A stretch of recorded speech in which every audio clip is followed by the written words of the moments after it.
Hi everyone, it's Lisa and I'm on Mount Tolmie again. It's June the 2nd and I promised I'd come back to show what the place looks like during growing season. So I'd say that we're well into the summer phase now actually, because it's been warm the last while. And I noticed that I'm a bit late here. As I turn the camera around and show the, you can see what used to be the camas lilies out. You can see a few of them right here. They're attractive bluish purplish flowers here. You can see 6 petals, so they're in the lily family. And I came here too late because I guess last month this whole area here would have been just a carpet of these blue flowers. Very attractive. You can see the leaves will come out on the Garry Oak trees here. And of course, being Garry Oaks, growing in an environment that's not totally hospitable, you can see how thin the soil is right here because of the glaciation. And you can just see the marks on that rock there. These are glacial striations caused by abrasion during the last ice age. So you can see that the soil is very thin up here, very well drained, so the trees don't get much moisture, and so they're fairly small. So even though they're quite small, these trees, you can see my height by comparison to the one behind me, they're fairly old, I guess, just because they grow very slowly.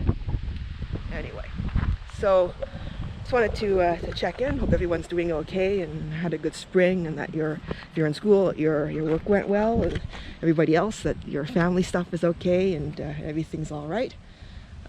Anyway, my news is that I joined a vaccine study. This is a national study on mixing and matching vaccines out of Dalhousie and UBC. So there's actually 6 cities across the country that they're going to be monitoring people in. So I wrote them and I volunteered, and I got a call from UBC earlier this week asking if I was still interested. So that was pretty cool. We went through all of the stuff for the study, and they're going to try to check to see 3 different things: whether you can mix and match vaccines, so that whether they can get an immune response from you if you got, as I did, I got an AstraZeneca shot the first time. So that was last month. So mid-May I got AstraZeneca shot, and so they wanted to see, okay, if we give you other types of vaccines, will it still give you an immune response? Because there's some evidence they're suggesting, based on the Spanish study that hasn't really been peer-reviewed yet, I guess is the issue. They're saying there's some indication that it could actually improve your response from different types of your immune system,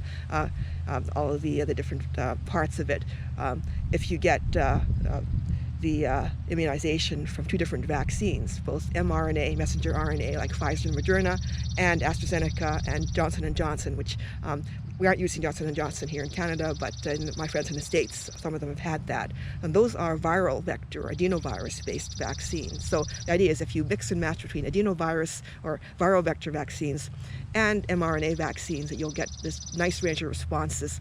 And so there's some indication that people are getting symptoms, for sure, that shows that their immune systems are being activated by that, but they won't know the exact numbers yet. And so I thought it was important to step forward and say, look, I've been saying we would need to have some numbers on this as well, and I might as well put my name in for that, because yeah, I mean, sure, I could get sick. Vaccines aren't perfect, I know it's happened, but at least this way there'll be documentation of it, and it'll be good for somebody's data, and maybe we'll be looking at this for some time to come, I predict, because I don't think this is going to be over by 2022, because there are a lot of people in the world who have not had their vaccines yet, and we'll need to know if there's variants out there. We're probably going to have to get boosters, so not just 2 shots, but maybe 3, who knows after that. So this is a way to test whether the mixing and matching different vaccine types is viable for that. So it'll be interesting to see what the results are on that. And they're also going to wait and see how long the interval should be between vaccines, and so they're going to go with a 4-week interval, as I think many of the manufacturers recommended that, and then there's going to be a longer one, 16 weeks. I could draw the 16-week group because it's totally randomized. It's a scientific study after all, and I looked at the odds and thought, and this is one area of the world where I'm probably safer than in many other parts of the world as far as the chance of getting sick in the next while, because the number of people on the island testing positive with COVID has dropped below 10 for the last week or more. So I'm thinking, this is actually, to volunteers, not a huge, people were saying, gosh, that's really dangerous. I'm like, well, mildly so, but other people face worse every day. People who are frontline workers, for example, many parts of the world. So I don't think it's a big sacrifice on my part to say, okay, I'll help them get some data on this. Anyway, so the other thing they're going to look at is how long immunity lasts. So they're going to keep testing me after the vaccine for months and months after. It could be more than a year, actually, just to see what the levels of antibodies are.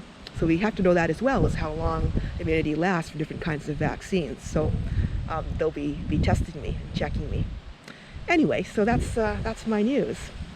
In the meantime, it's a very nice day out, quite warm today, more than 20 degrees centigrade, and some of the temperature records in the interior apparently were broken in the last couple of days because it's been so warm in BC. And definitely we're into summer now, and just a quick note that the tree ring growth here is probably going to stop if it hasn't already, because the trees are going to run out of water. That's the major limiting factor, especially in the coastal area, is water availability. Temperature is fine most of the year here for growth, just that during the summertime, that's our dry season, and that's when we start to see the tree ring, the dark part of the ring with smaller cells and slower growth rates, and so growth will shortly shut down, if it hasn't already, in many of the trees on this part of the island. All right, so very nice view of Picalls, Mount Doug in the distance, and really beautiful day in Victoria.